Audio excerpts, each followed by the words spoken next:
Hey warriors, you're not weak, you're not lazy, you're useful. And that's the problem. The more you give, the more people take. The more you say, I'm fine, the more your boundaries disappear. And one day, you wake up and realize no one respects you. They're just used to using you. Listen carefully. People test the kind. They push the quiet, and they exploit anyone they're not afraid to lose.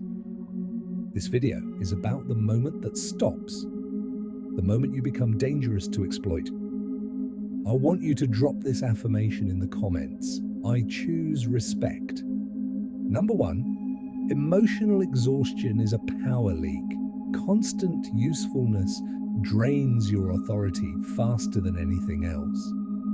When you're always the one fixing problems, always the one showing up, always the one carrying the weight, you're leaking power every single day, not because helping is wrong, but because you're doing it without protection, without limits, without strategy. Your energy becomes predictable. People know exactly what they'll get from you. They know you'll handle it. They know you won't complain. And that predictability kills respect. Think about water. When it flows freely everywhere, it has no force. But when you channel it, when you control its direction, it can cut through stone. Your energy works the same way. Scattered and available to everyone, it's weak. Focused and controlled, it becomes unstoppable. Being emotionally available to everyone makes you controllable. When people know they can always reach you, always count on you, always pull from you, they stop seeing you as valuable. They see you as accessible. And accessible things are never treasured. I'm fine becomes your automatic response. Someone asks how you're doing and you say it without thinking. Even when you're exhausted, even when you're struggling, even when you're barely holding it together. That phrase becomes armor, but it's paper-thin armor that protects nothing. That constant I'm fine signals to everyone around you that you're willing to self-destruct silently. It tells them you won't make waves, you won't demand better, you won't push back, you'll just absorb everything and keep moving. Burnout isn't about workload. Real burnout comes from unreciprocated giving. It's the exhaustion of pouring yourself out for people who never pour back. It's carrying everyone while nobody notices you're struggling. Every time you give without receiving, you create an imbalance. That imbalance doesn't just drain you physically, it drains your authority.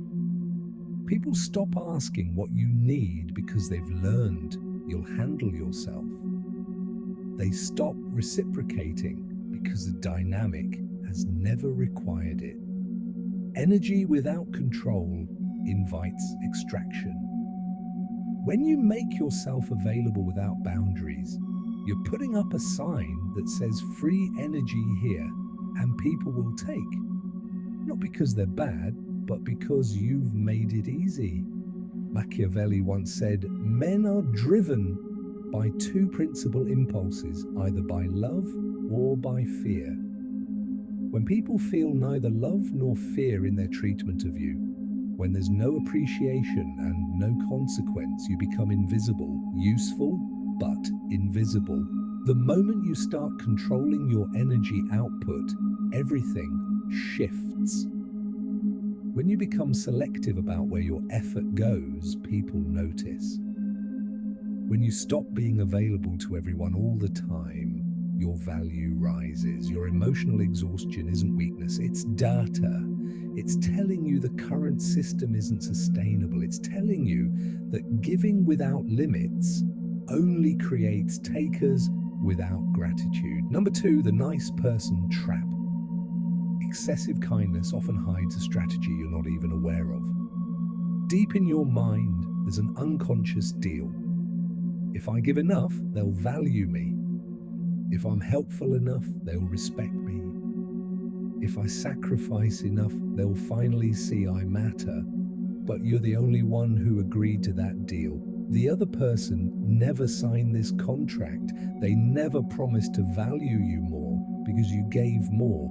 They just learned that asking you for things work, so they keep asking. You think you're building credit. Every favor, every yes, every accommodation. In your mind, you're creating a balance. You think they'll remember, they'll appreciate it, they'll return it when you need them, but they don't, because in their mind, this is just who you are. The helpful one, the accommodating one. They're not keeping score because they don't see it as extraordinary. They see it as normal. This is why the nice person trap devastates. You're working from one set of rules while everyone else works from another. You're treating your kindness as currency. They're treating it as atmosphere. Respect cannot be negotiated through sacrifice. You can't earn it by proving how much you'll tolerate. You can't buy it by showing how much you'll give. Respect comes from clarity, from boundaries, from the understanding that your yes means something because your no exists. When you're nice to everyone without discrimination, your niceness loses meaning. People need to know that your kindness is a choice, not a guarantee. The unconscious approval strategy feels virtuous. You tell yourself you're just being good, just being helpful. But underneath is a hunger for validation, a need to be seen, a hope that all this giving will finally make you matter. And when it doesn't work, when people don't suddenly start treating you better, resentment builds. You start feeling used. You start feeling taken advantage of. You start feeling bitter about the very kindness you chose to give.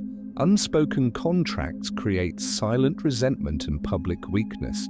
You resent them for not honoring a deal they don't know exists. And you appear weak because you keep accepting less than you deserve without ever saying anything. The way out is simple. Give without expectation, or stop giving until the dynamic is balanced. Real kindness expects nothing back.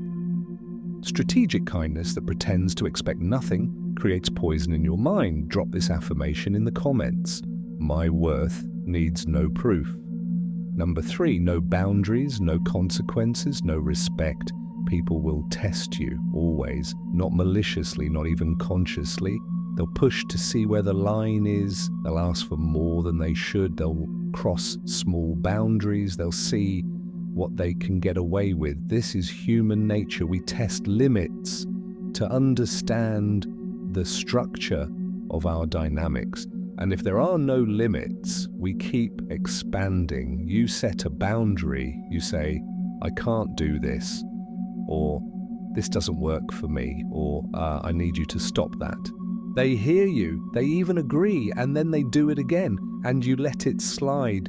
Maybe you don't want conflict. Maybe you're trying to be understanding. Maybe you hope they'll respect your words without enforcement.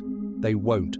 Without enforcement, boundaries are just suggestions, polite requests, not actual limits. When you set a boundary but never enforce it, you train people that your words are decorative. They learn that pushing past your no eventually gets them to yes. And once they learn that, respect evaporates. Harmlessness is read as permission. When you're too flexible, too accommodating, people interpret it as weakness. Respect only exists where loss is possible. People respect you when violating your boundaries costs them something. Time, access, your presence, your help. There has to be a cost. Boundaries are not explanations. They are not debates. They are simple lines. This is acceptable. That is not. Cross this line, and this happens. Machiavelli said that since love and fear can hardly exist together, if we must choose between them, it is far safer to be feared than loved. You don't need people to fear you, but they must respect consequences. Without consequences, words have no weight.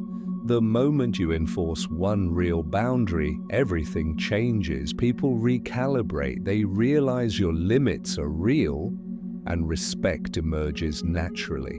Number 4, the monster in the garden. Goodness without strength is not virtue. A good person is not a toothless person. Kindness only matters when it's a choice, when you could do otherwise but choose restraint. If you can't be dangerous, your kindness isn't a virtue, it's a limitation. People can sense that immediately. True virtue requires the capacity for force, not cruelty, not violence, but the ability to create consequences if needed. Harmless people get exploited. The people you respect most are kind, but they have an edge, a quiet strength, a sense that crossing them would be a mistake. That's the monster in the garden, controlled, contained, present. Power comes from contained aggression, like a guard dog that's calm until you cross the line. Integrate your ability to walk away, to say no and mean it, to let someone lose access to you. A monster under control is more respected than innocence. Drop this affirmation, I am not harmless. Number 5, scarcity creates value. Constant availability destroys perceived worth. Gold is valuable because it's rare.